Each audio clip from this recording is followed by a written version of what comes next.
Good evening, Seahawk fans. Thank you for joining me tonight for this live stream. Thought we might need a distraction today from the real world. And as the Seahawks veterans get set to join the rookies this Wednesday for full-scale Seahawks camp, it is finally here.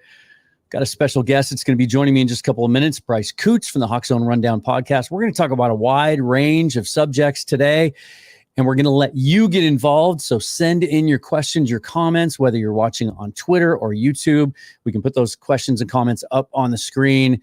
And let's take the temperature of Seahawk fans as we get ready to open the first training camp under Mike Macdonald. I'm Dan. This is Seahawks Forever. Let's go. Welcome to the Seahawks Forever podcast. In-depth analysis on everything Seahawks. And now, here's your host, Dan Viens.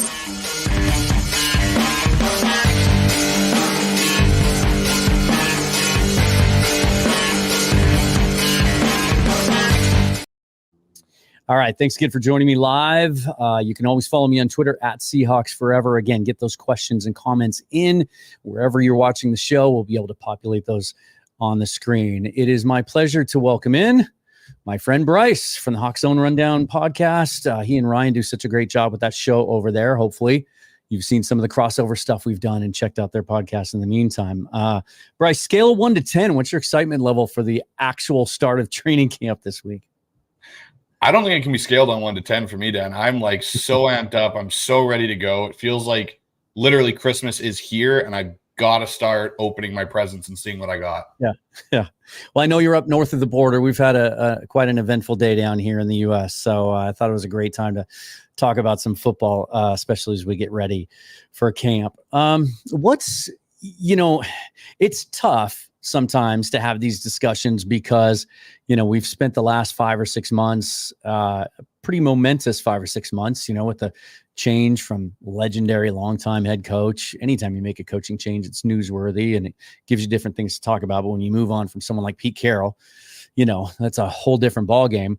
So we've pretty much, gone through just about everything you can in the Rolodex of ideas on how to analyze this team. But if you could boil it down to one thing that you're most excited to not necessarily see because you won't be there, but hear about, find out about some of the information that we'll have coming out of camp, what's your number one storyline, the thing that you're looking at? I think the number one storyline for me, Dan, is I'm interested to see how different things are. So like you said, we've moved on from Pete Carroll and this kind of same thing year in, year out, the music blasting, the upbeat tempo, the bag drills. And we've all seen it as Seahawk fans, whether it's on, the access from the NFL Network or through the Seahawks stuff on YouTube. I'm more interested to see how does Mike Macdonald change things and what he keeps from Pete's kind of era or tenure there in Seattle. That's kind of what I'm most excited for. We're going to obviously get into the coaches and all that kind of stuff and different things like that. But I think for me, it's going to be the vibe. What is the vibe change from what we've had for 14 years to now this new era of Seahawks football, and what way is that going to look and take shape? Here's a question right out of the gate from Dave Callahan. What rookie do you think will have the biggest impact? Ooh, that's a good one. The easy answer is Byron Murphy, right? But is there someone else that stands out? Yeah, for me, I think it could be Christian Haynes. I know he's our third-round pick. But I look at the D-line, and there's a lot of talent already there. There's Leonard Williams, there's Jaron Reed, there's Draymond Jones. So I think, Byron Murphy will have an impact there. But I think if you're looking for the biggest impact, Christian Haynes potentially taking that right guard job and solidifying this offensive line with Laken Tomlinson and Olu at center, I think that could be the biggest impact, because if we can give Geno a clean pocket and an ability to operate, we've seen what Geno can do when he has time. I think that bodes better for the Seahawks, and I think Christian Haynes will have the biggest impact for this team. It's one of the most interesting position battles, I think, for sure. Kind of one of the sneaky, most intriguing storylines of the offseason was that McClendon Curtis actually held down first-team reps at that right guard spot throughout the entire offseason, even though Christian Haynes was healthy. And now you get Anthony Bradford back, just past his physical the other day. We're going to talk about injuries in a minute. And he started 10 games last year after being a 4th-round pick. So there's competition there. But Haynes is legit, and I think you might be right that, as excited as I am about Murphy and as great of a career as I think he has the chance to have, he's most likely as a rookie going to be a rotational player.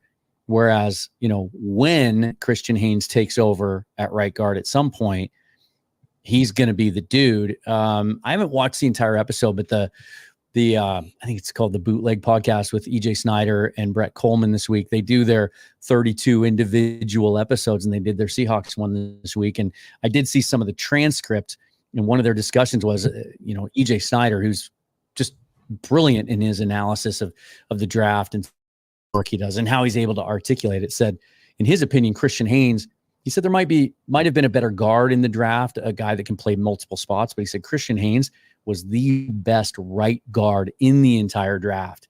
And the Seahawks got him at 81. So, as long as here's a question right here. I mean, as long as the Seahawks have been playing football for the most part, there have been questions about the offensive line. We did a show on your podcast a month or so ago about, best all-time roster. And the thing we struggled the most with was finding guys historically that held that spot down on the right side for very long. We had a hard time finding right guards and right tackles that were slam dunks, how much offensive line improvement is reasonable with new coaching and scheme. Just curious how much of a problem is talent for the last few years from Vince W.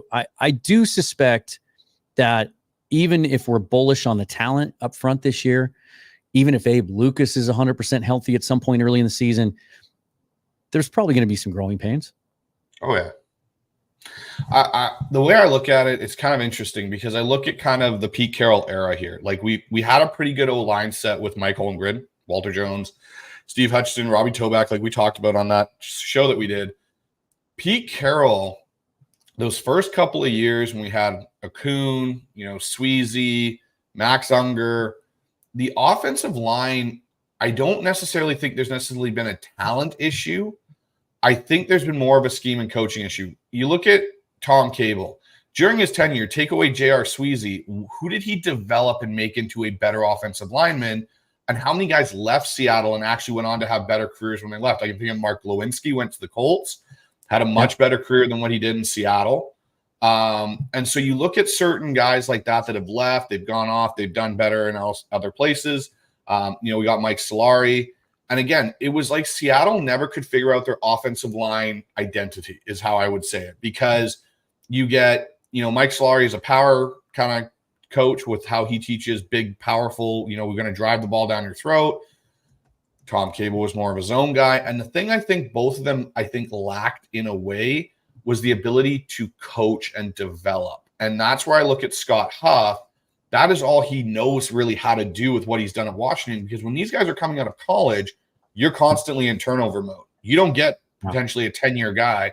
Every 4 years, you're going to have new guys, and you got to get guys ready that are first or second-year guys to potentially play, in big-time games. And so the couple things I've heard from like Greg Bell, even Corbin Smith's talked about it on his show, is how Scott Huff is teaching the run scheme with everybody, with the running backs, with Geno, and like they're doing full on, sessions of just teaching. This is how we read this. This is how we block this.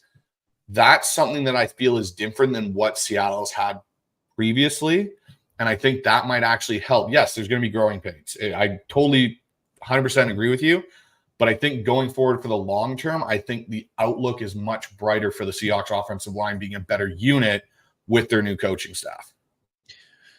I do also just think there's more talent. I think about the year that, they signed Luke Jokel, right? And gave him $7 million. And he was still in his 20s and coming off being a first-round pick. And it wasn't just that they took a flyer on him. I mean, it was reasonable to think a guy like that could bounce back and give you something, especially because he was kind of moving full-time from left tackle inside.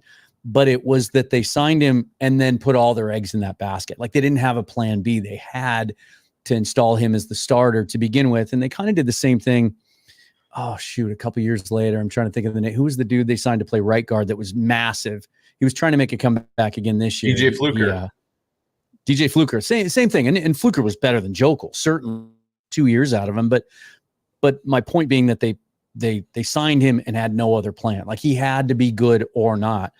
I feel like there's a lot more options now. They've brought in so many guys. They've drafted guys. They brought in some under the radar free agents. They poached Curtis from the Raiders. They signed Tremaine Antrim, who had won a starting job in LA a couple of years ago and then got hurt.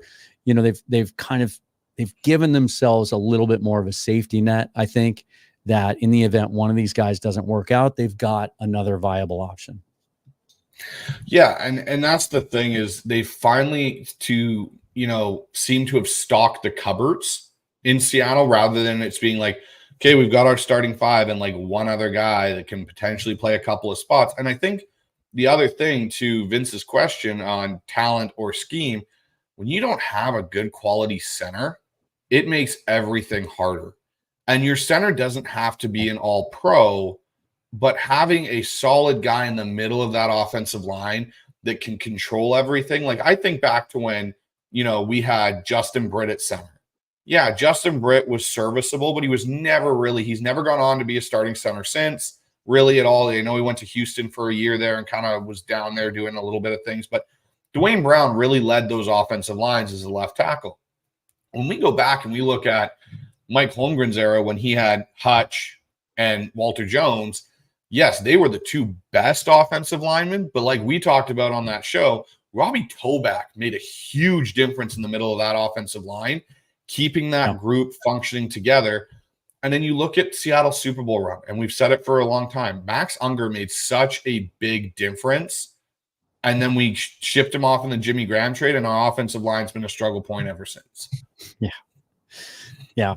And I do think that, maybe they learned their lesson from that, kind of 5-6 year period that you've got to have other options, because I think the other good example of that is George Fant. They didn't just bank on Lucas coming back or, we've got Stone Forsythe, who we spent a draft pick on 3 years ago. He's had some moments, we'll be fine with him. Like they went out and spent a little bit of money on a proven veteran guy, which, that was really one of the first moves this offseason that told me like, there's no intent to rebuild here. Like they want to win now and they think they can. And so they're going to go sign a veteran who's proven that can play right tackle if he needs to, but also left tackle in case Charles Cross gets hurt or falters in any way. So I do think that that's a little bit of a different MO this offseason than they've had in years past. 100% agree. Let's see here. A couple more questions from Vince. What would you like to see the offense do to improve on third down and in the red zone? More motion, something schematic, another idea. Okay, so for me, so your listeners know, I'm an offensive coordinator by trade. That's what I do. When I watched Seattle last year, I think the biggest issue Seattle had when it came to the red zone, so 20 yards and in, they weren't effective running the ball. There was no real threat, whether it was Ken Walker, Zach Charbonnet of Seattle really being able to stick the ball in the end zone with the run game. So when you are kind of limited in that, it takes away a lot of your options when it goes to passing. And you look at the Cincinnati game, for example. Geno we couldn't score in the red zone for whatever reason it was. And I know, Dan, that game for you is a massive sore spot, and it is for me too. But part of it is understanding your personnel. DK Metcalf should be getting jump balls. DK Metcalf wasn't getting jump balls. DK Metcalf should be running hard slants and using his big frame to go in and get the ball in tight areas. And Seattle always went to these 3 tight end sets with Disley and Parkinson and Fant. But then Fant would 90% of the time be the guy that was never near the red zone on his route. He was the short guy, and they'd be running Disley and Parkinson into the end zone. And it's like Noah Fant came out of his draft class as the top receiving tight end in that college football season. Use him effectively. And so I think it's a bit of a mix to what Vince is asking. It's not so much motion and scheme, but it's understanding personnel and how to create mismatches. And when you have DK Metcalf, he is a mismatch nightmare. Noah Fant's a mismatch nightmare on a linebacker. Put them in situations where that's the matchup you get. That will help that red zone offense. And I think Ryan Grubb will be able to do that because he's shown that history, whether it was at Fresno State or it was at Washington. Yeah, it's a great answer. And it touches on something that, is one of my biggest frustrations and pet peeves when it comes to offensive coordinators, and one of the biggest measuring sticks I have for them. It's not so much we get caught up on play calling and scheme and where you put guys. To me, it's the choices you make on where to go with the ball in certain circumstances and how to use your personnel. And you touched on it with Noah Fant. I feel like with his size and athleticism, that's a guy that I want running vertically. That's a guy that I want in the seam, right? And it just seemed like when Shane Waldron did dial him up, it was he's running to the sideline. He's running shallow routes for the most part. Didn't love that. My answer to how I think the Seahawks can do better on third down this year is have more 3rd and 2s instead of 3rd and 10s. Be better on 1st and 2nd down. I know that might be a little bit of a cop-out, but you touched on the running game. Be a better running team. Be a little bit less predictable. Be better on early downs. I think when they were really struggling, and they got better the last third of the season on 3rd downs, but early in the season when they really struggled, I think it was because they were in 3rd and long. They just couldn't run the ball at all on early downs. And so, let's see, what do we got here before we get into that? So we did find out this week about, and I'm referencing my good buddies over at Field Goals here on their page. We did get the injury lists this week, the PUP list and the NFI list, and the difference being PUP list physically unable to perform. You can put a player on that if he's hurt doing team activities at the team facility or with the team. NFI, there was some question about this. Is this, when guys get hurt doing things they're not supposed to be doing, there's certain things prohibited in their contract. Not necessarily. They could be working out at home, pull a hamstring. That's going to be NFI as opposed to PUP. They largely work the same. They can't practice. But as soon as they can pass physical, they can come off the list. They don't have to miss any games yet until you start putting these guys on the list during the season. There were some surprises here, and it's changed a little bit since this came out. So the PUP list, Abe Lucas, no surprise. Jerome Baker, Terrell Dotson, we're going to talk about linebacker here in a minute. Drake Thomas also. Cam Young, didn't know he was injured. The nose tackle, 4th-round pick last year out of Mississippi State. Cornerback Lance Boykin, kind of inconsequential there. And then Jarek Reed, who we knew coming off an ACL. So not a surprise with any of those guys, but the frustration of seeing Dodson and Baker on this list after Mike Macdonald, they weren't able to participate in any of the offseason stuff or OTAs, but Mike Macdonald sounded confident the last time we heard from him that these guys were going to be ready for the start of camp. And again, they could pass their physical tomorrow and be out there on the field Wednesday. But how nervous did it make you to see their names on this list? It did one of two things, Dan. It made me extremely nervous because, like you said, the last time we heard Mike Macdonald talk, it sounded like Dotson really, if a game needed to be played, he could have played. And Jerome Baker was dealing more with his rehab. We knew that when we signed him, he was dealing with some stuff. But what this really kind of, I guess, sends up red flags for me, but not red flags, is why they took Tyrese Knight in the 4th round and didn't wait any longer in the draft. I think has to do with potentially Seattle is concerned, or John Schneider and Mike Macdonald are concerned with the longevity and health of Tyrell Dotson and Jerome Baker. So we need to go get a linebacker that we like, that we think could potentially play if he needs to step in and play early in the year, because I don't think Patrick Connell and John Radigan are answers to start at linebacker. Easton Gibbs is someone that I'm interested in if he can get off the NFI list before the start of camp or even during the first couple of days. But the fact that Baker and Dotson are starting on PUP to me is worrisome, and it makes me wonder if Seattle doesn't need to make an insurance move at linebacker as well to bring in maybe another veteran, even for the preseason and camp, and you cut them just before you go in. But it's pretty worrisome, but it also leads to the fact of why these guys were on the market so long during free agency. Yeah.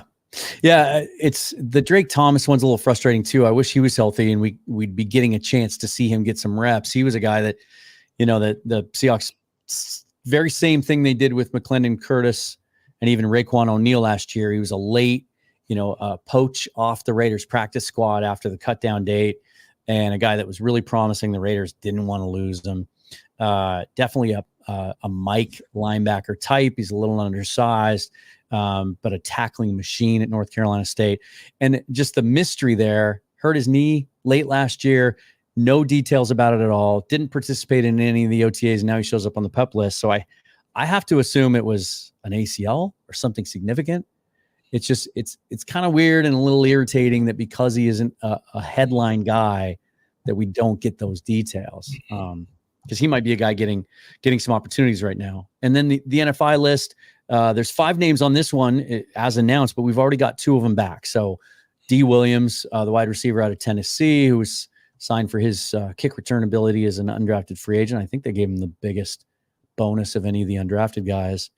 And then Anthony Bradford just passed his physical. So he's off this list already as well. And then, as you mentioned, Easton Gibbs. And then the 2 Auburn corners. It's kind of interesting too. Hopefully with camp opening this week, we'll hear from Mike Macdonald soon in the next few days anyway, and get some clarity on those guys. Let's talk about the linebacker thing. So I did this and we looked at it briefly before we went on the air, but let's take a look. Let me get rid of these banners here. Hang on. So this is over the cap. This is their free agency tracker.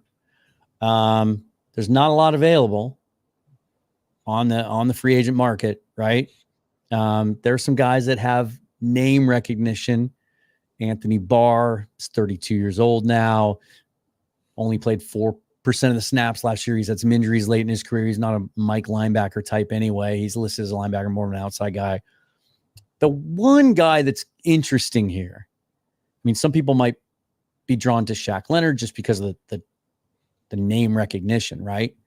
Yep. But I think, there's a reason he's been with 3 teams in the last 2 years now. The injuries have really sapped him of his explosiveness. But Zach Cunningham is interesting. I heard Lofa Tutupu, I think it was on Corbin's, it was on Locked On maybe recently, where he name dropped Zach, or maybe it was on Seattle Sports 710 here, the morning radio show.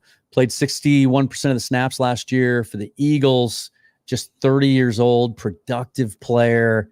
What do you think about bringing a guy like that in just as insurance?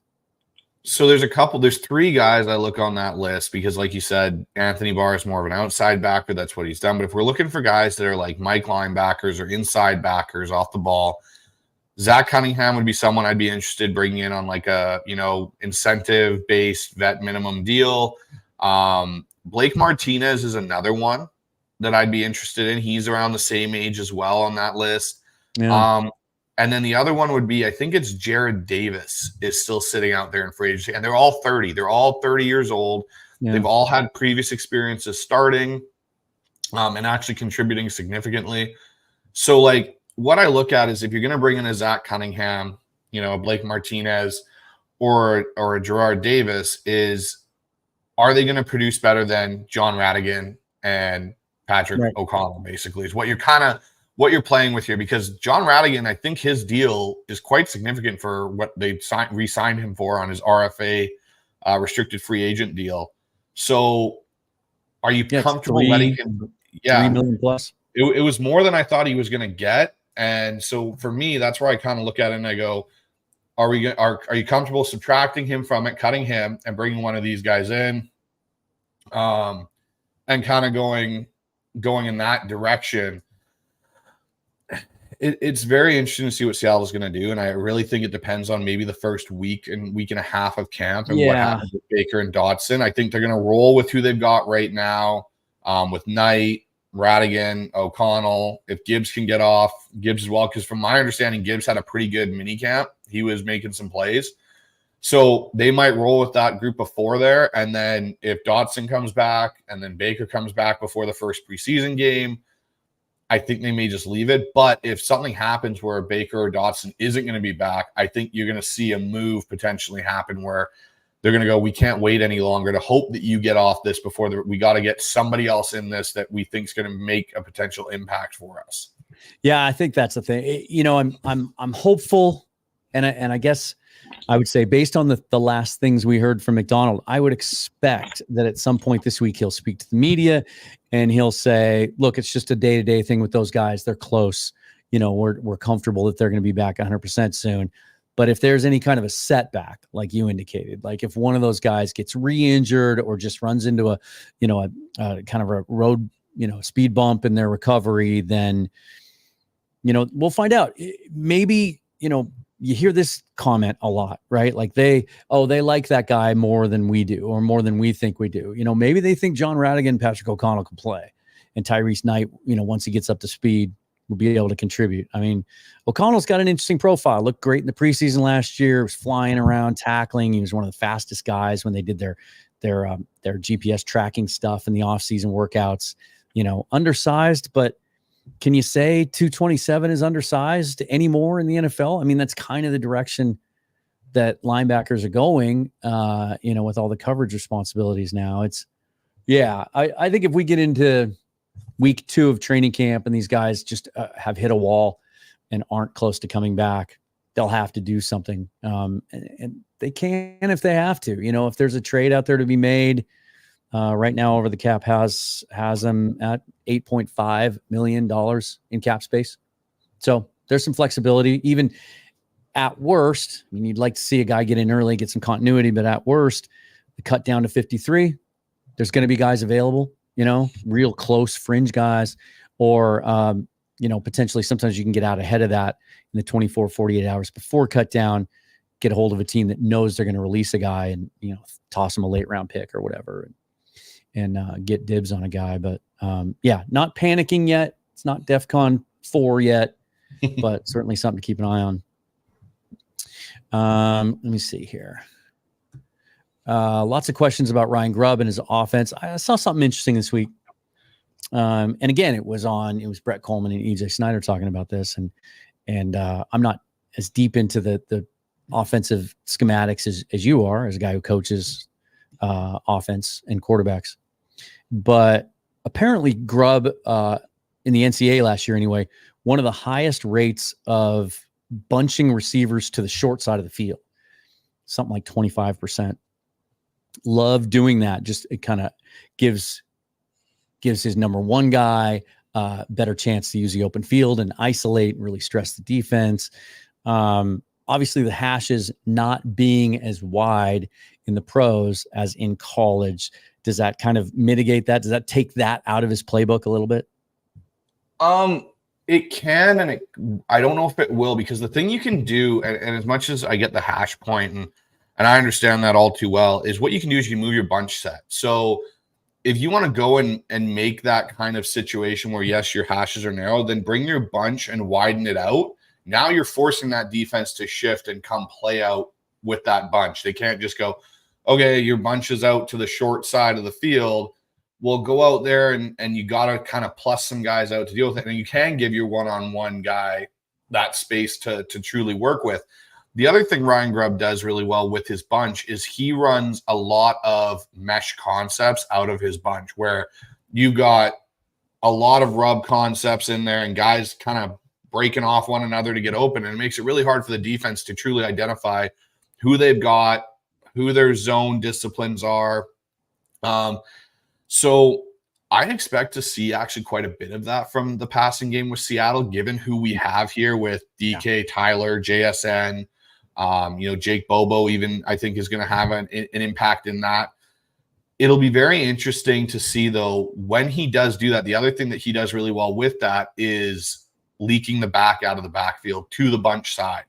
So he creates this mismatch, but truly lets his one-on-one receiver, so in this case, we'll say it's DK, really work one-on-one with whoever's with him, and doesn't send anybody in that real direction to kind of create an extra player over there. It's, we're sending everyone over here. We're isolating you.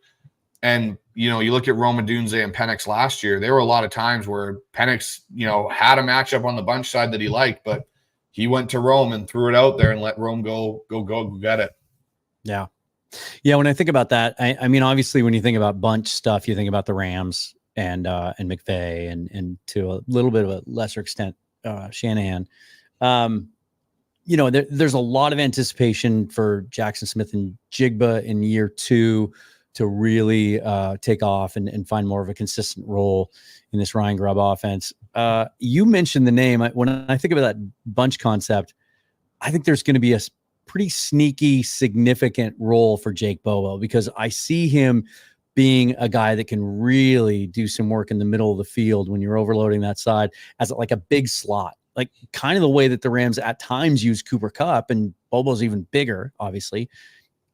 Just a guy that would be a matchup nightmare for a slot guy, a nickel corner, right? Trying to cover the middle of the field and take on a guy that's 6'5" like that with that kind of wingspan and those kind of hands. Like, is this, we did some all-time Seahawks roster stuff recently. Could we potentially be looking at the deepest receiver? Is this the deepest receiver group the Seahawks have ever had? Oh, that's a really good question. They've almost always had a legitimate number one. Yep. But there's times where it's been a struggle to find a third receiver. Like for years, we're always looking for that third guy, right? They like 4 or 5 this year. It's funny because I always go back when I think of like deep receivers. You can go back to Mike Holmgren's era with Darrell Jackson and Bobby Ingram.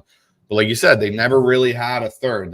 Nate Burleson came in, DJ Hackett. It was the year they went to the Super Bowl. They had Joe Jaravicious there. Obamanu.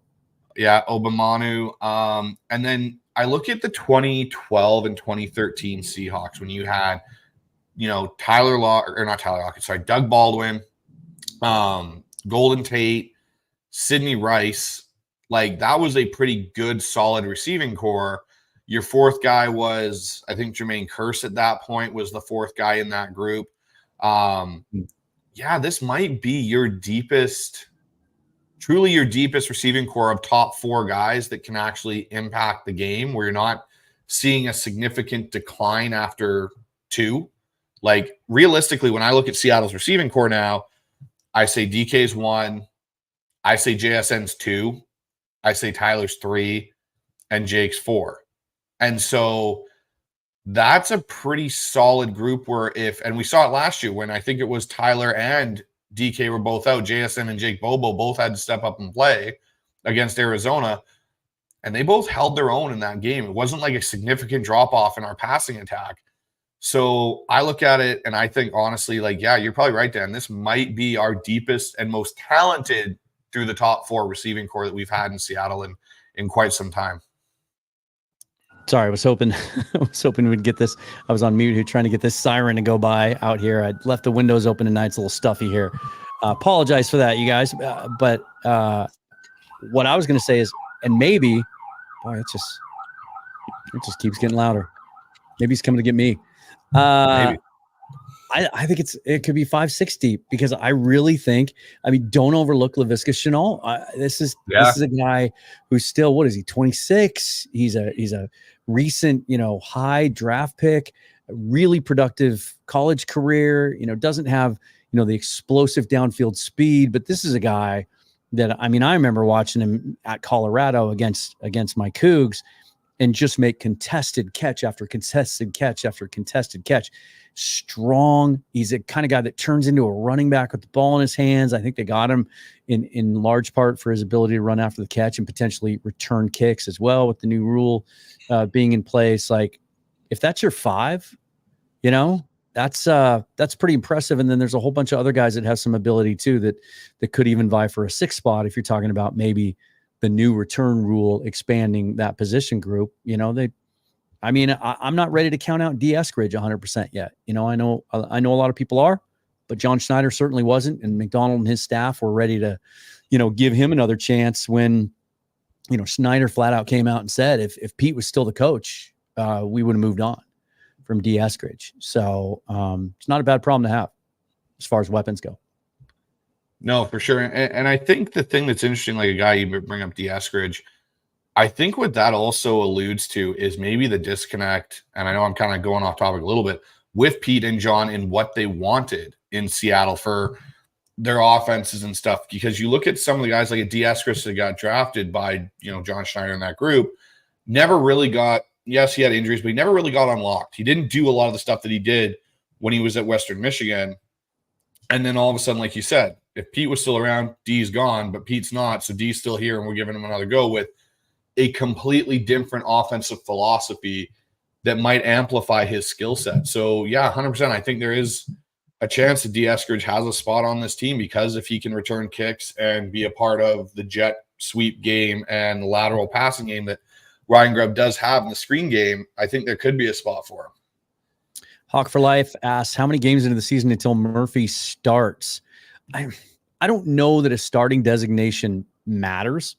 I think, they want to rotate those guys, and that he could end up, I don't know what is starting anymore anyway. Is it just being the guy that gets to run out of the tunnel in front of the crowd, or is it the guy that's out there on the first play? Because a lot of times that's dictated by down and distance and personnel. And, he might not be out there on the first play, but he comes in on second down. I guess, let me ask it to you this way. What kind of snap count or snap percentage would you maybe not expect, but hope to see from him as a rookie? So I would say what I think they're going to do with Mike Macdonald's scheme and how he calls defenses. If you look at what Baltimore did and you kind of look at their snap count percentage across the board, it was a big rotation base, but a lot of it's based on package and situation, is who's going in, who's coming out. I look at Byron Murphy, and I think the first part is going to be how effective is he on rundowns, and how I think that's where you're going to see maybe his initial snap count come on. Is he's in there for rush downs, and then they bring him out and they bring in a guy like Jaron Reed, Leonard Williams, Draymond Jones for your pass rushing downs. And the reason I say that is because I think Murphy will eat into Jaron Reed's rundown and first down snap count, because Jaron Reed is an older player. And I think you'll see Jaron Reed get more into the pass rushing role he had a few years ago with Seattle when he had 10 and a half sacks with Frank Clark back in 2018 or 2017. But I expect as the season goes along, I expect you to see Byron's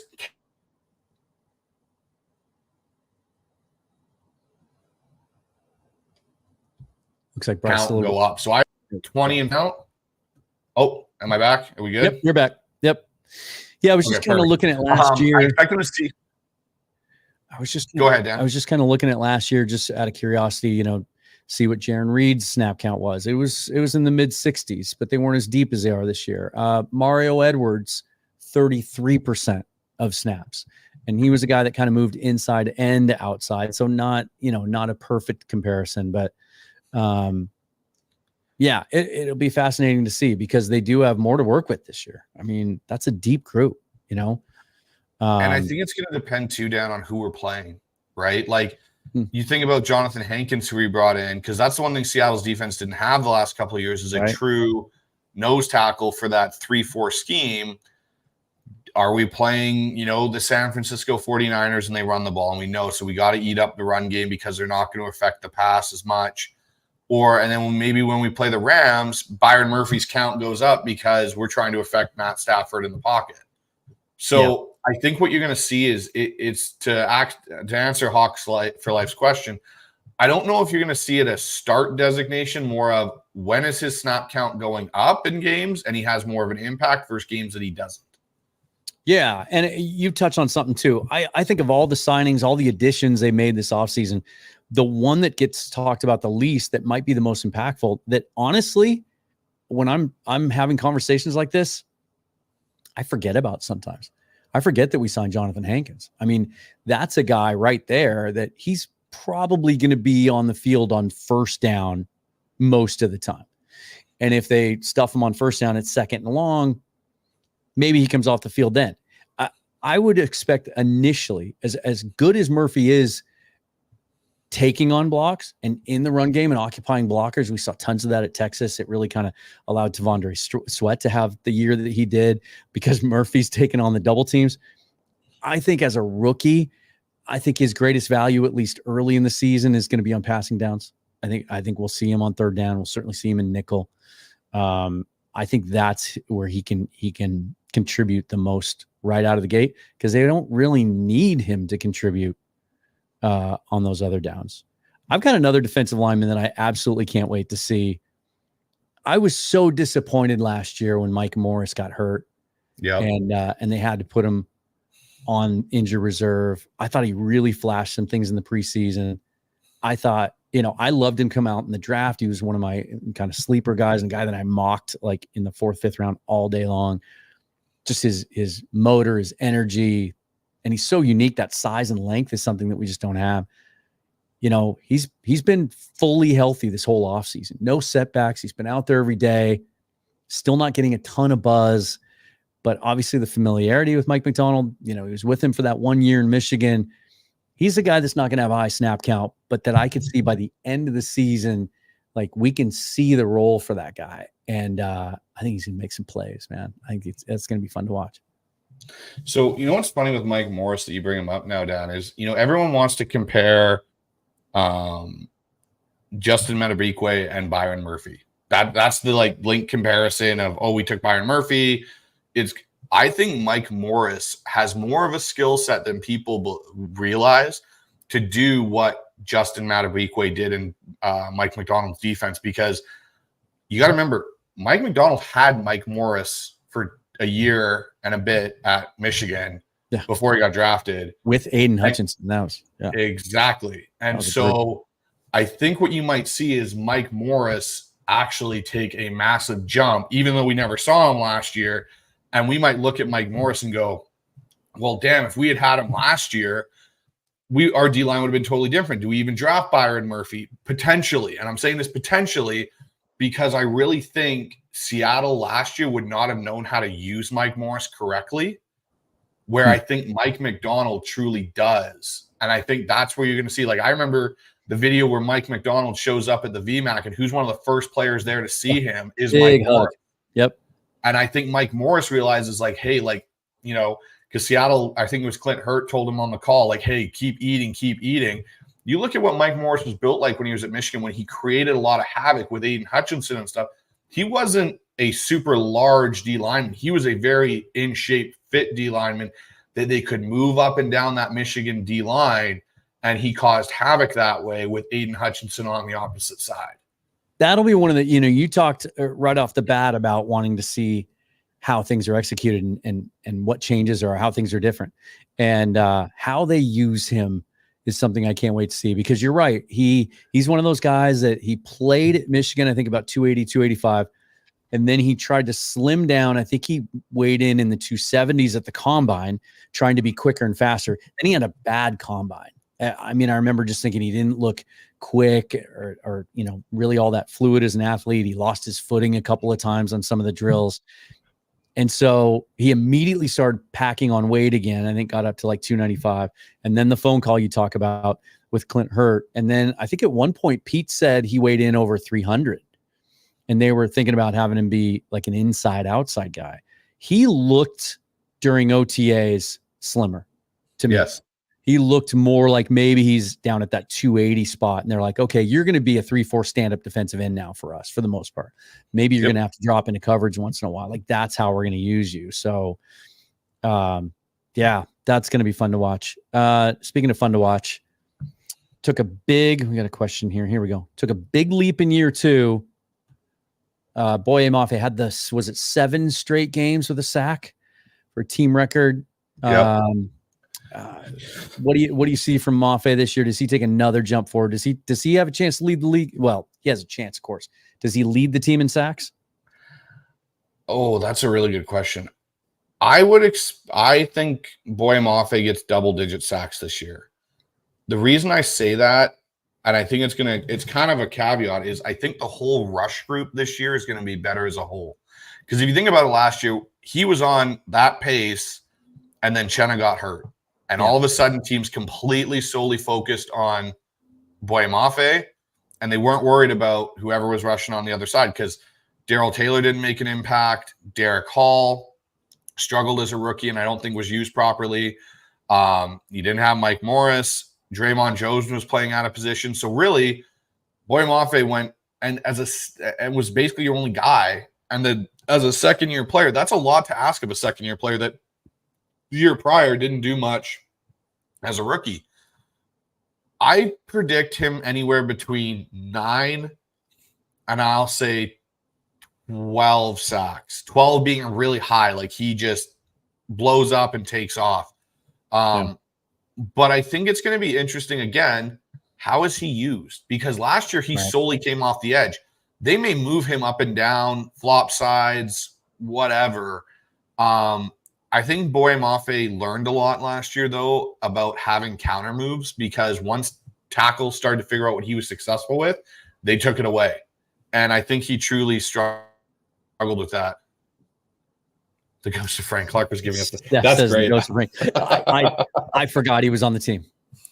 Like, honestly, that was yeah.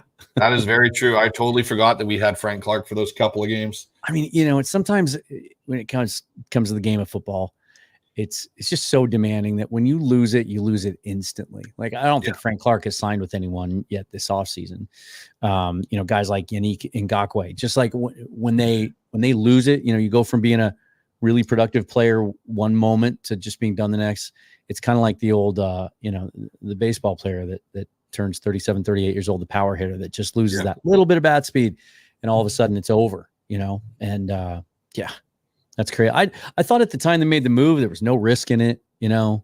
I thought it made a lot of sense. I thought he'd bring some juice to the defense. It just, sometimes things just don't work. And plus that defense was so dysfunctional anyway. Yeah. That, but see, that for me is productive. That whole thing right there, the Frank Clark thing. This is where I feel like I'm going to kind of go to an interesting topic here, but where Pete kind of lost his way in a little bit of the always compete mantra and playing young players and letting them develop from game reps. I would have rather see Derek Hall get those snaps that Frank Clark took during that, I think it was a 3-week period or whatever it was, and let him develop and go through his growing pains that way. And it's the same thing with coaches with Pete. It had to be part of his coaching tree for them to come into Seattle and be a coordinator. Shane Waldron was the only real outside hire, but he had never really had any coordinating experience prior to that. Pete was it seemed so afraid of people that weren't a part of what he knew coming in. And that I think went to some of the player acquisitions that they had over the years where you bring in a Frank Clark that's not really producing and you stunt the growth of a kid like Derek Hall that skill set wise has the exact same skill set. But like you said, he's not over the hill in a way with his abilities. You might get something more out of the Derek Hall than the Frank Clark. Yeah, it's which leads us to this question, right? You can talk about talent, you can talk about execution, assignment, soundness. Near the end of the year, I think especially the Pittsburgh game stands out that, I think effort became an issue. And maybe that was the final nail in the coffin for Pete when it, as far as ownership was concerned, that, that Pittsburgh game, that defense just looked like they kind of quit, it kind of feels like Geno Smith was one of the only guys on the field that was playing that day. But how much can we expect? Mike Macdonald has been anointed as this great young defensive mind, the forefront of a defensive revolution in the league. There will be 6 teams now this year in the NFL running his scheme because of some guys that have worked under him that are taking it to other organizations. But what's a realistic expectation for how much this defense could improve in just one season? So here's my thing. I don't think Seattle's defense will get into the top 10 this year. I don't. That's a massive jump from where they really are, which is low 20s, 30s. I think, though, it's reasonable to see them be middle of the pack. And I think that's where it's going to come in with Mike Macdonald and how he coaches defense. Again, Pete was so simplistic in his scheme that it really, truly relied on the players being exceptional. So you look at what they ran. They ran a very basic cover 3 kind of concept with the Legion of Boom. But you had Hall of Fame players throughout that defense. When you started subtracting those players and Pete kept running the same scheme, certain players weren't going to make the same plays that Richard Sherman or Earl Thomas or Cam Chancellor or KJ Wright were going to make. So now all of a sudden the defense gets exposed. And then you saw Pete try and do this scramble with the Vic Fangio experiment and all this kind of stuff. When I look at Mike Macdonald schemes to beat you. He doesn't go out and say, my players are better than you. I am going to outplay chess with you as the offensive coordinator. And you look at what he did on Christmas Day with Kyle Shanahan, who's one of the best offensive minds. It wasn't like Baltimore's defense, kicked the crap out of some crappy 49ers team with no talent. They had Deebo Samuel and Brandon Ayuk and George Kittle and Christian McCaffrey and all these weapons. But Mike Macdonald out-schemed Kyle Shanahan. And that's what the game's gone to in a lot of ways, is less relying on talent alone and more, how do I make the talent work within the scheme we're going to run, and how am I going to scheme my guys to have success and play matchups like we were talking about with the red zone offense with Seattle. That's where I think Mike Macdonald makes the biggest difference. And that's where I think you see the jump of this year's team, because the talent's there. It's not like we're deprived of talent with our defense. Yeah. We were more deprived of how to use that talent effectively. And I think that's what Mike Macdonald brings, is he's going to bring a sense of, hey, guess what, Witherspoon? This game, we're going to blitz you from everywhere, and not just from nickel corner. We're going to blitz you from outside. We're going to blitz you down the middle. Teams aren't going to know where you're going to line up. Well, as an offense, and I'm going, okay, I got to ID wherever Witherspoon is. He's now on my left. He's on my right. He's in the middle. He's deep safety. He's wherever I'm moving him to. That makes it that much harder on a defense to figure out what you're doing. And by the time they figure it out, you've already got the advantage at that point. I think that's the thing I'm most excited about more than any. Carroll kind of wore it as a badge of honor that, we do what we do. This is our scheme. We line up against guys and we just try to do it, as the best we can. Right. It was like, he was proud of the fact that they were basic, vanilla in some of their schemes.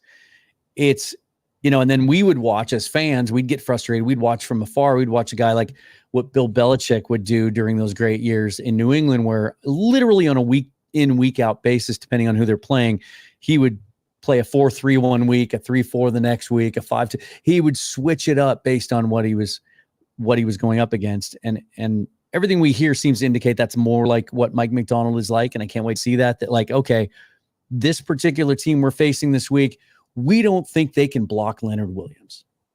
And so here's how we're going to attack that. We don't think their number one receiver can get open against Tariq Woolen. So we're going to shadow him. We just think that's a good matchup, right? Or they're susceptible to this particular type of stunt or overload, and so we can get to the quarterback that way. That's the kind of stuff that we really didn't see, and I can't wait to see, because I do think some of the pieces are in place there to actually take advantage of that. Did you, speaking of that, did you happen to, do you ever listen to or watch the Move the Sticks podcast with Bucky Brooks and Daniel Jeremiah? Did you happen to catch the one where they interviewed Leslie Frazier? Yes, I did. That was the a great head interview. coach. And what stood out to me, and I bet you'll agree with this, I imagine it did to you too, was how twice in that interview he specifically name dropped Tariq Woolen. And the one that stood out to me the most is Brooks framed a question to him, basically asked him, like, when do you know a guy's ready to be a lockdown corner, in the sense of that this guy's ready for all the responsibility we can hand him, that he can travel, which is something that Pete Carroll defenses rarely did. There were a couple times he let Richard Sherman travel with a one, and Frazier, gave the answer. And then he said, we think Tariq Woolen's a guy that can do that. Not Devin Witherspoon, which indicated to me too, that they plan to primarily use him close to the line of scrimmage and as an inside player, but that they view Tariq Woolen that way, which was especially interesting in light of the fact that a lot of fans this offseason thought maybe he was a trade candidate coming off a disappointing second year. Maybe he's a guy that doesn't fit with Mike Macdonald because he's not physical enough. There was another time in the interview that he did that as well, but they obviously think very, very highly of Tariq Woolen. Yeah, no, when listening to Leslie Frazier talk there on the Move the Sticks podcast, that did stick out to me, because I know on me and Ryan's show on the Hawk Zone Rundown, we talked about, hey, during the draft, do they want to move up to get a quarterback? Is Tariq Woolen a piece they can add with some draft picks to move up, because he is still a young player that had a all-pro rookie year and so on. And then you see this interview with Leslie Frazier. And what that also tells me, Dan, is I think last year was a real wake-up call for Woolen on going from, hey, I'm at this peak as a rookie, being in the same conversation as Sauce Gardner, to, okay, wow, I really fell off. The fans saw it. The media saw it. Everyone's seen it. I need to dial back in and focus on what my craft is as a corner. And that's what I think has led to this, hey, we're going to use him potentially as a lockdown guy, and he's going to follow the number one around the field, because athletically, I think Tariq Woolen is probably the most athletic corner in the NFL. Hands down. He's fast, he's tall, he's lanky. He's got, a wide wingspan. And the interception for me that has stuck out in Tariq's career was the one against the Lions, where he broke on the under route and picked it and took it for 6. And that's not something everybody can do. He saw it, he read it, and he had a lot of fun with that week, breaking that one down. Exactly. He just he made an unbelievable play. And that is what I think when Leslie Frazier sees Tariq and Mike Macdonald sees Tariq, they go, if we can get that guy to play like that all the time or 90% of the time, we can leave him to go do the stuff as our lockdown guy. We have a guy that we can say, hey, go cover Cooper Kupp. Hey, go cover Debo or Brandon Ayuk or Marvin Harrison. And just that's your assignment today. You deal with them. Let the other 10 guys deal with the rest of the stuff. Yeah. How much time do you have? You got a little more time? I've got time. Okay. I want to talk about something fun. We were starting to get into this a little bit before we hit record, and then I realized that we should just go because, or before we went live, because don't want to leave that stuff on the cutting room floor. I know you're a draft nerd like I am, and I can never stop myself from looking ahead. And I've found myself doing it a lot this year because I like the way this roster is constructed now so much, more so than I have for the last 7 or 8 years, where there were just glaring, gaping holes in multiple position groups that even, when you try to, be as optimistic as possible and look ahead, well, even next year, just the draft's not going to fix it next year. Just 1 or 2 players isn't going to fix it. We've got a lot of work to do. I feel like they finally arrived at a point where that's not the case. We can talk about inside linebacker but if that's the only position, right, where you're in desperate need of identifying a guy next year, okay, then that gives you a chance to find that guy. But how much have you allowed yourself to peek ahead to next year's draft class at this point? I've peeked ahead quite a bit at next year's draft class. And like you said, Dan, my philosophy with this team now is the last 2 draft classes, if the majority of the players contribute and hit, like you said, there aren't a lot of glaring holes on this team at premium positions. You're not really looking at anybody in the secondary. You don't need a bunch of corners. You just took 2 this year. Nose tackle. I see one of your guys said nose tackle in the chat here. I look at nose tackle, you got Jonathan Hankins. You got Matt Gillette, Cameron Young, who they took. Nose tackle, I wouldn't say is, a premium position necessarily. Right. But I do agree with what Corey said here as quarterback. And I've started to do my breakdown of the draft class next year. And there's one guy in particular for me, and I think it's for both of us, that really is someone we'd love to see in Seattle and fits a lot of what Seattle does potentially on offense. And that person is? Quinn Ewers out of Texas. So I want to get into this a little bit, but I don't want to give too much away because I'm going to do an entire episode on this later this week. But I know he's a guy that we've chatted about a little bit in the past just because we like his style of play, right? But also, and you look some things up, I recalled a comment that seemed offhanded at the time from Schneider last year, like 2023. I think it was after day 2 of the draft. And he just name dropped Quinn Ewers out of the blue in a conversation that had nothing to do even with quarterback play. I think it was you went back and found the quote. It was in relation to Jackson Smith and Jigba. And the way he said it in that moment, I went, oh, like he's already looking at Quinn Ewers. And I had already thought from the little bit that I knew about Ewers up till that point, and then this has only been confirmed with, the way that I saw him play this last season, especially near the end of the year, that he just seems like a John Schneider guy. Like that he's got that little bit of something to him, that little bit of moxie to go along with the arm talent. He has his detractors. He's not a perfect player by any means, but he also is 21 years old still and very young and has, 13, 14, 15 games ahead of him this year. What is it about Ewers that you think makes him a Schneider guy potentially? So the thing that makes him a Schneider guy, and I think this is the one thing I've kind of figured out about John in a lot of the ways, a lot of the quarterbacks he's been involved with, even back to his Green Bay, his Kansas City days, he likes gunslingers. He likes guys that will push the ball, that kind of will live and die with their arm a little bit. You look at Sam Howell, gunslinger type, Brett Favre, obviously. Corey mentioned that too. But there's definitely some things about Quinn Ewers that I think speak to John Schneider and the way he's evaluated quarterbacks from his days as a scout itself. And I look at what Ewers does at Texas. He pushes the ball down the field really well. He is such a natural thrower. There's no wasted motion for him as a quarterback. And he's got that moxie to him. Like, you knock him around, like in that Alabama game, he got knocked around this year.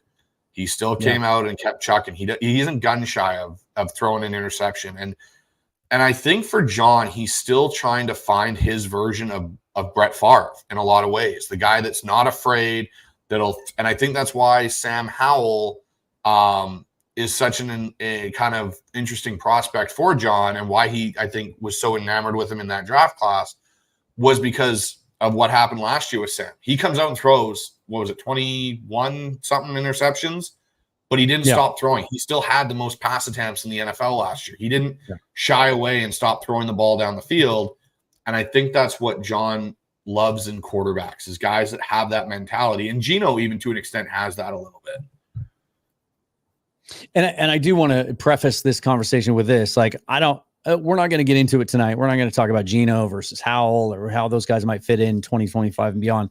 Those are conversations we've had all off season. We don't have enough time to get into that tonight, but I just wanted to look at this because what sparked it again for me is, once again, shout out to the guys at Move the Sticks podcast, but Daniel Jeremiah had Rhett Lewis on the show the other day, and Lewis always goes to the Manning Passing Academy, which just concluded last week. I think there have been 28 of them. Lewis has been to 26 of them. And so DJ has them on the show, and they talk about the guys that show up there. And he talked about 4 or 5 of the top guys before they got around to you. The guy that really stood out. And Rhett said, hands down, it was Ewers. The way he carries himself, the confidence he has, and just the way the ball comes out of his hands. He said it's special. It's different. His arm talent is legit. He can make every throw. And I just thought that was interesting. Then he said one more thing. And this is what made me think about this. And I wanted to talk to you about it. He said, if Quinn Ewers had come out in this year's draft, he would have been a first-round pick. And it was either a scouting director or a coach that said that to him. And then he said, and I know this for a fact because I know the team that wouldn't have let him get out of the first round. And instantly I thought, I bet that was Schneider. I bet that was Seattle. It's also, it could be a situation here. I've got the, let's put this up here. This is the consensus big board from mock draft database for next year's class. Let's just take a look at the quarterbacks. And I'll bet you Ewers is, see here, he's 5th. Most lists he's 3rd or 4th. Beck seems to be the consensus 1. Ewers might be 2 on some lists. Sanders is here. I can see him really having some appeal to teams if he decides to come out. There's always a guy that could shoot up boards. I think if Connor Wegman stays healthy this year, there's a lot of NFL scout. He's got a lot of love in the scouting community.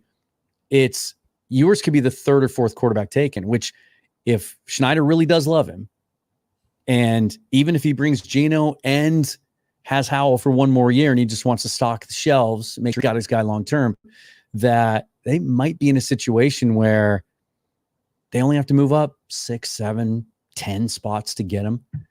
And, they'll have the ammo to do that. And they'll have a roster in place where it's not as big a risk to give up draft assets to go get your long-term guy. It's funny, Dan, because I look at where I think Quinn Ewers could go, and it's kind of, and I'm not saying he's like this quarterback at all. Remember when Derek Carr was coming out into the draft and he fell to the 2nd round because the rest of the teams in the 1st round didn't necessarily need quarterbacks. There were a couple guys that went, but not every team needed a quarterback because the league was pretty set with who their starters were going to be, and he ended up falling down to the Raiders in the 2nd round. That's how I look at this year's draft class. If you really look at the top 10 teams, not a lot of them need a franchise quarterback. A lot of them have those kind of solutions in-house.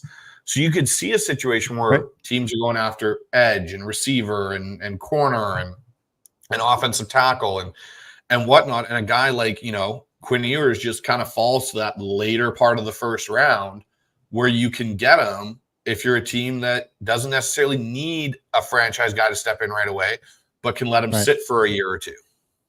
So this is fun. Watch this. I wanted to look at a 2025 mock draft to get a feel for sort of a projected draft order to your point. And this is the first one that came up. This is from Tankathon.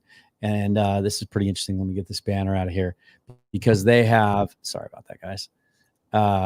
So they go Carolina. They've got a quarterback, right? New England got a quarterback. Broncos got a quarterback. Giants could be in play. And I think Carson Beck's a perfect fit there. And that's exactly how they have it falling this year. Tennessee, unless Will Levis becomes Zach Wilson this year, they have their young quarterback. Washington has a young quarterback. The Raiders are certainly going to be in play. Boom. Tankathon has them taking Shadur Sanders. So this is playing out exactly like I was talking about. Then you go Saints now at 8. I disagree with this. They've got them going defensive line. I'm guessing Saints are looking quarterback next year, so that might be an issue. They actually have Ewers going to Seattle at 11. Now, I don't think Seattle's going to be drafting 11th next year. I think they're gonna be better than that. But if they're drafting 20th and they only have to move up to, even if they have to move up to 7 or 8, right, to get that guy, yeah, you have to give up a future one. But again, with the youth of the roster and some of the depth that they have, like if you have to give up a future one to get your quarterback, I'm not going to bat an eye at that. Not at all. Well, and here's the thing too, Dan. If you look at that list and you go past 11, you've got the Colts, franchise quarterback, and Richardson potentially. Yep. The Buccaneers just signed Baker. They're not in the market, I don't think. All Pittsburgh these guys, Minnesota's out. Arizona's out. Colts are out. Pittsburgh maybe, but they got Justin Fields. They may extend him. Jags just paid Lawrence. Chargers have Herbert. Browns have Deshaun still, which they're stuck with. Rams have Stafford. Like, this is where I look at, like, the Bears, Falcons, all these teams have taken. So, like, you get down to 22 where the Jets are, and that's where you start to potentially think about it with, Aaron Rodgers' longevity. Maybe the Seahawks are at 22nd, and there is still the quarterback in play because the teams even after the Jets are, Green Bay. They have Jordan Love. Like, there's not a lot of teams right now that need a franchise quarterback. So you might get a guy in the later round that you can sit for a year, let him develop, and not have to stress about it and have to give up capital.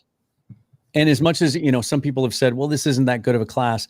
This is the first class where we're going to see a bunch of guys that kept going back to school because of the luxury that NLI afforded them.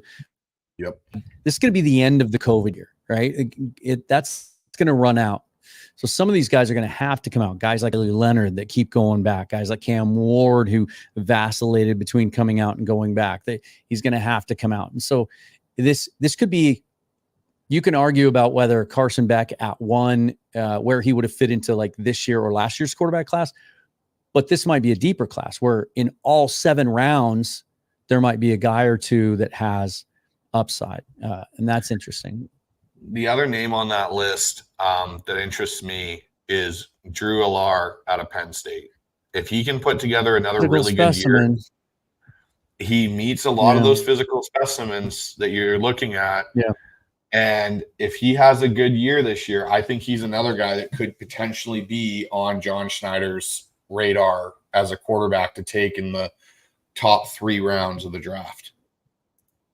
Here's the other thing I like. And I like that the Seahawks are at a position with the roster where maybe they're operating from ahead instead of behind, right? How many years were they chasing pass rush to the point they always had to make a move at the deadline, go get a Carlos Dunlap or sell out for a Sheldon Richardson right before opening day, or Devian Clowney, right? Like trying to find that dude. Now, if you can work from ahead, kind of like they did this year in adding the 2 corners, even though corner seems like a group that's a position of strength.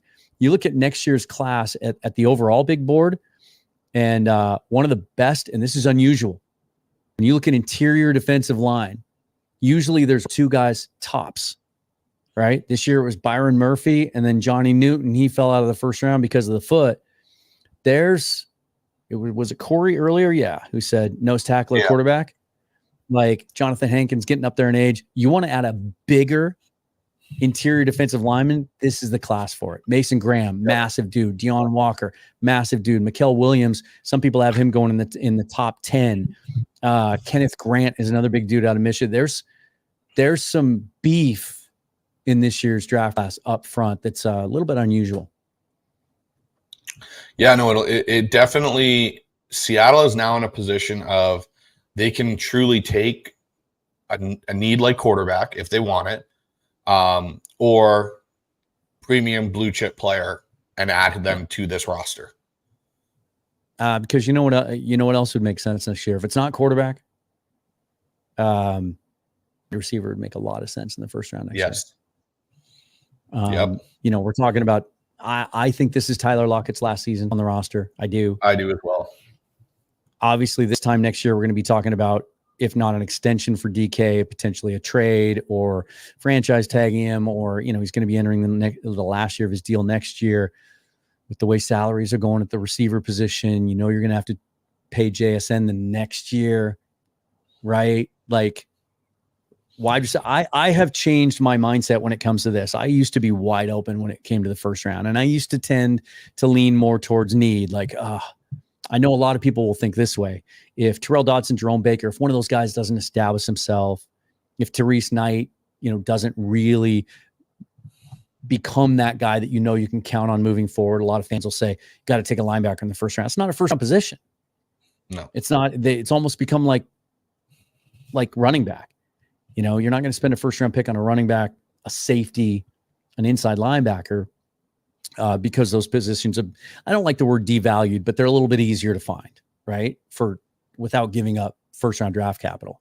But premium positions, quarterbacks, guys that can get to the quarterback, guys that can protect the quarterback, and weapons and wide receivers. And especially with what we see coming out of college this year, every year, like that could really be an emphasis when you look ahead to that. Chad Hart says, early prediction 2026 Seahawks Texans Super Bowl, or am I nuts? You're not nuts. Nope, not at all. It could potentially happen if things go the way Texans both those roster, teams are starting to build. Yeah. How far they've come in 2 years. When you think back to, the whole thing with Deshaun Watson and that whole year they had to get through with him still being on the roster and suspended and all that. And then so many questions about their GM spot there and all the dysfunction that was happening, and 3 head coaches in 3 years, I think. Right. And the roster was nothing really. They gave up a ton of draft capital to go get a left tackle. What they've done in a year and a half basically is absolutely remarkable. And the fact that, at the top of that list is a, slam dunk, legitimate franchise quarterback. Like, I think it wouldn't surprise me if they challenge Kansas City this year. I think there's 2 teams that'll challenge Kansas City for the AFC, and I think it's going to be the Bengals and the Texans, truly. And I really think those are the 2. I think if Burrow stays healthy, he's proven he can go in and beat Patrick Mahomes, and those Bengals-Chiefs games have been classics even in the regular season. So I definitely think those are the 2 teams that can challenge KC for their throne of AFC dominance. I was going to say there was another question up in the chat there about who our third corner would be outside of. Oh yeah. I wanted Woolen. that up there. Hang on. Here we go. Whoops. Missed it. Nate Schutz. Yes, there we go. I think it's Trey Brown.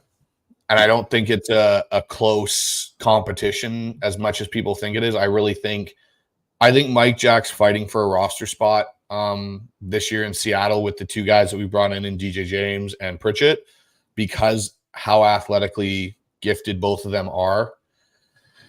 I think Mike Jack's in a really interesting situation. We had Lofa on our show, and he said one thing about Mike Jack that I never really thought of, but he said of how smart of a player he is if he could see him moving back to safety. And I have thought that myself. Yeah, he's a longer guy. He has better clock speed than people expect for his size. Right. And that's the one thing that I think is kind of the interesting thing about Mike Jack is I think he could go back and play safety and move to that position. And Seattle's not in a situation like they were years ago where they had a True Strong and Cam and a Free and Earl. They kind of just interchange. And I don't think Kayvon Wallace and Rayshawn Jenkins' roles are so concrete here. I think Julian Love is, the go-to not center fielder, but safety. And I think Kobe Bryant's in that situation. Jarek Reed, when he gets back, I think could push for playing time. And the other name outside of Mike Jack that I'm really excited about to see in camp this year, because last year he had a phenomenal camp, and I think people forget about him, is Jonathan Sutherland. Yeah. He last year was pushing to have starting reps and that until his injury. And from what I saw, like you were talking about Patrick O'Connell earlier, Dan, and his testing, Jonathan Sutherland's speed was up there too. And I think he is going to make a strong push to be on the 53, but also for reps in this defense.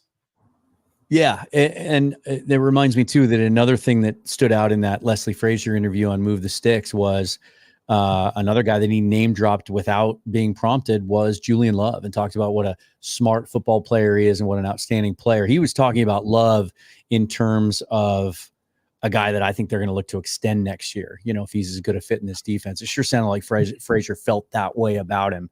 And Jackson is interesting. Corey says here, just what we're saying, I think Trey Brown starts at left corner, Enrique at right corner, or whichever, and Witherspoon inside. He'll play outside sometimes based on matchups. And Trey Brown, has shown some things, especially as a playmaker, and he's in a contract year. Like he needs to play well. He's fighting for a job either here or elsewhere. And I've always seen a lot of DJ Reed in Brown a little bit, kind of a smaller guy, but he plays so physical. He single-handedly, we don't win that Detroit game last year without him and without the plays that he made. But Jackson, I think, will have a role. And I found this one interesting because I was just about to say, and I looked it up just because I was unsure of his weight, but he's 6'1", 210. He's a bigger, sturdier guy, which is why I was surprised to see that he ran a sub 4.4 at the combine. Like he is faster than you think he's going to be. And like Corey says here, I could see in nickel and dime situations where Mike Jackson is essentially, he calls him a fourth corner here, where he's essentially taking the place of the weak side linebacker. Yep. And he's covering tight ends, and he's taking running backs out of the backfield, and because he is the most physical outside of Devin Witherspoon, obviously, of those guys. And I just, from the moment the coaching hire was made, I thought Mike Macdonald probably likes the way Mike Jackson plays. Oh, 100%. He's physical. He'll stick his nose in there. He's a junkyard dog type of corner, and he's not afraid of anything. And that's why, for me, I don't see a spot where he's not on the roster. I just see a spot where they potentially move him around that secondary, and because of his size and his smarts, move him to a spot where, okay, do we keep Mike Jack or Kayvon Wallace? Well, Mike Jack gives us the same thing, but more flexibility by being able to play corner in a pinch, and he can move back and play safety. Well, we're moving to that role for covering tight ends. That's a guy where you potentially look to keep him on the roster. Yeah. Yeah. Good stuff, man. Hour and 20. It's not bad. We got 223 eyeballs on us right now. Thanks for everybody for tuning in. Little bit of breaking news. Look for on the show tomorrow. Always follow me, of course, on Twitter at Seahawks Forever, and the YouTube channel Seahawks Forever with Dan Viens. Michael Sean Duger of The Athletic, outstanding Seahawks beat reporter, is going to be joining me on the show tomorrow to kind of give a camp preview from his standpoint. If you haven't checked out the Hawk Zone Rundown podcast, you definitely should, with Ryan McMillan and Bryce Coutts here. Thanks for joining me tonight, Bryce. What do you guys now that we actually have some stuff coming up in the next few days that we get to talk about, right? This seems like it's been a long off season. What's the focus of your show right now? What are some things that you guys are working on? So a couple things. We've got 49ers guests coming on tomorrow to do a show with us to kind of do a preview of the 49ers. And I know it's a Seahawks page, but kind of what their off season's been like, the Ayuk news, all that kind of stuff. And then also, what's their view of us as the Seahawks? How have we, kind of changed in their eye? What do they think of the Mike Macdonald hire and the changes they've made up here in Seattle? We also have Bill Alstead and Keith Myers coming on from Seahawks Playbook to do a show, kind of a two camp good buddies of mine. preview show on Wednesday. So yeah, got a couple different things coming down the pipe here. So it's should be interesting. Good. Can't encourage you guys to check their show out enough. Thanks for being with me, Bryce. That was fun. And yeah, let's get into this, man. I'm so ready for camp. Like, rookies have been practicing since Wednesday. We haven't heard a peep because they haven't let any reporters or anything on the field. It's killing me. Just killing me. It's not like it used to be.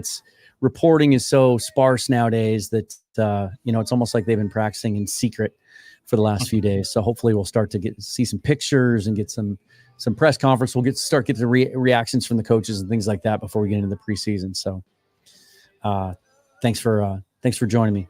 Give people your Twitter handle. What's your Twitter handle so people can follow you there? Oh, so my Twitter handle is @Bryce Coutts, and you can check out the Hawk Zone Rundown on YouTube, Spotify, anywhere you get your podcasts. And we are looking forward to it. And here we'll go out with this with Corey, giving a prayers up for Abe Lucas on the PUP list, but had Corbin on the show a couple weeks ago, and he said he's optimistic that he won't have to start the season on the PUP list. So that'll be one of the big storylines, obviously, as we get into camp here next week. So thanks, Bryce. I'm Dan. Appreciate everybody for tuning in, and we'll see you next time. Forever and always, go Hawks. Go Hawks.